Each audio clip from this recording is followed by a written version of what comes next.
Hello વિદ્યાર્થી મિત્રો, આજે આપણે જનરલ નોલેજના 5 પ્રશ્નો ભાગ 25 વિશે જાણકારી મેળવીશું. આની પહેલા જનરલ નોલેજના 5 પ્રશ્નો ભાગ 1 થી 24 ના જે વિડીયો છે તે મેં મારી YouTube ચેનલ પર મૂકેલ છે, જે તમે જોઈ શકો છો અને જાણકારી મેળવી શકો છો. તો ચલો વિદ્યાર્થી મિત્રો, ભાગ 25 ના જે પ્રશ્નો છે તેના વિશે જાણકારી મેળવીએ. પ્રશ્ન 1.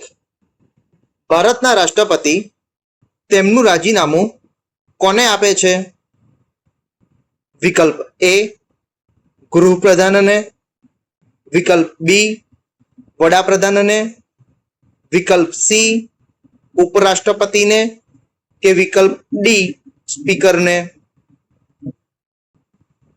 આ પ્રશ્નનો જે સાચો જવાબ છે તે છે વિકલ્પ સી ઉપરાષ્ટ્રપતિને. પ્રશ્ન 2. ખાનવાનું યુદ્ધ કોની કોની વચ્ચે થયું હતું? વિકલ્પ એ બાબર અને રાણા સાંગા વચ્ચે, વિકલ્પ બી બાબર અને અફઘાનો વચ્ચે, વિકલ્પ સી ઇબ્રાહિમ લોધી અને બાબર વચ્ચે, વિકલ્પ ડી બાબર અને મેદની રાય વચ્ચે. આ પ્રશ્નનો સાચો જવાબ છે તે છે વિકલ્પ એ બાબર અને રાણા સાંગા વચ્ચે. પ્રશ્ન 3. અર્થશાસ્ત્રના જનક કોને કહેવામાં આવે છે?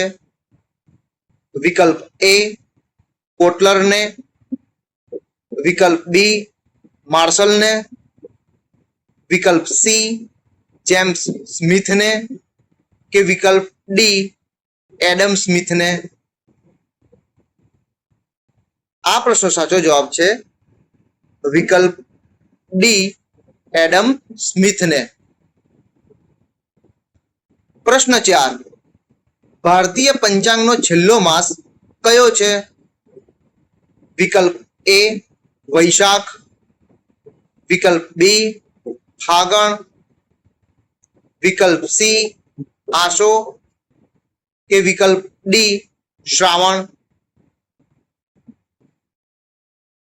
આ પ્રશ્નનો સાચો જવાબ છે વિકલ્પ બી ફાગણ. પ્રશ્ન 5. ભારતીય બંધારણના કયા અનુચ્છેદ અંતર્ગત રાજ્યપાલ કોઈ પણ વિધેયકને રાષ્ટ્રપતિના વિચાર વિમર્શ માટે સુરક્ષિત રાખી શકે છે? વિકલ્પ એ અનુચ્છેદ 156, વિકલ્પ બી અનુચ્છેદ 189, વિકલ્પ સી અનુચ્છેદ 200, વિકલ્પ ડી અનુચ્છેદ 232. આ પ્રશ્નનો સાચો જવાબ છે વિકલ્પ સી અનુચ્છેદ 200. વિદ્યાર્થી મિત્રો, આજે મેં તમને ભાગ 25 ના જે પ્રશ્નો છે તેના વિશે જાણકારી આપી. આ પ્રશ્નો તમને તમારી આવનારી જે સ્પર્ધાત્મક પરીક્ષાઓ છે તેમાં તમને મદદરૂપ થશે એવી મને આશા છે. આવા જનરલ નોલેજ લગતા પ્રશ્નો જોવા માટે મારી YouTube ચેનલને લાઈક કરો, શેર કરો અને સબસ્ક્રાઇબ કરો. જય જય ગરવી ગુજરાત. Thank you.